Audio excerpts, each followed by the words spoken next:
Okay, guys, this morning we're going to go over inequalities. Okay, I wanted to do a video just in case some of you were confused still in class.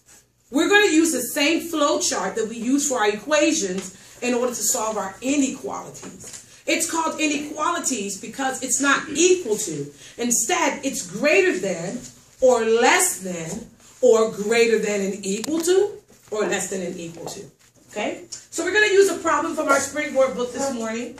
Okay, I'm going to use n plus 16. Somebody help Miss Coates because I can't see without my glasses. N plus 16 is less than 57. Is less than 57. Okay? Notice that the symbol is not equal to. It's less than. And that's why it's called an inequality, meaning it is not equal to. Does everybody understand that? Yes. That's the difference between an equation and an inequality. An equation means that the answer is going to be equal to whatever the variable is. Okay? But in this case, it's an inequality, which means that it is not equal to the answer. Okay? All right, so let's look at, we're going to do the same flow chart. Say with me, help me do the flow chart. Circle, Arrow, circle, arrow down, circle, arrow left, circle, arrow up. Okay, all right, good. Let's go. Fill it in for me. Corrales? N. Next. Ashley. Plus 16. What should I do down here, Ashley? Minus 16. And what do we call that? The what? Inverse operation. Inverse operation, meaning it's the opposite operation. Okay? What goes here? Jacqueline? N plus 16. N plus 16. What goes on my first arrow down, Milena? Greater than signs. Greater than? Less than. Less than. Wherever the arrow is pointing, meaning that the number in front of it is less than. Okay? What goes here, Gabe? 57. 57. Brilliant. So now I have 57 minus 16. Okay? Let's go ahead and do it. 57 minus 16 is 41. So is 41 equal to n?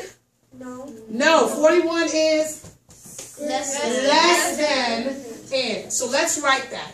N is less than 41.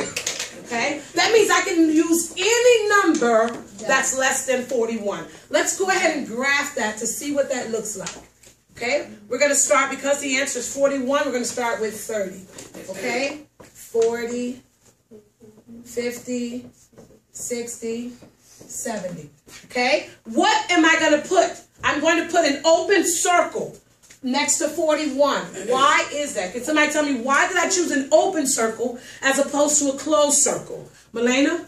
Because it's not the exact. It's not the exact answer. So I have to do an open circle. Which direction, if it was equal to it, what would I put for my circle? Open or closed? Closed. Closed. Okay? So I leave my open circle because it's not 41.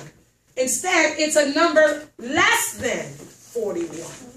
So we leave the circle open. Does everyone understand that? Yes. Okay? So where am I going to put my line? Which direction am I going to put my line? Jacqueline? Like this way. Okay? On any number that's less than 41. Notice that my arrow keeps going.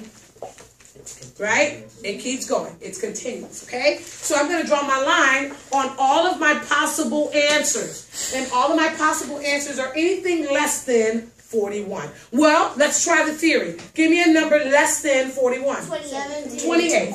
Okay? So we're going to try 28. In other words, n is going to be 28.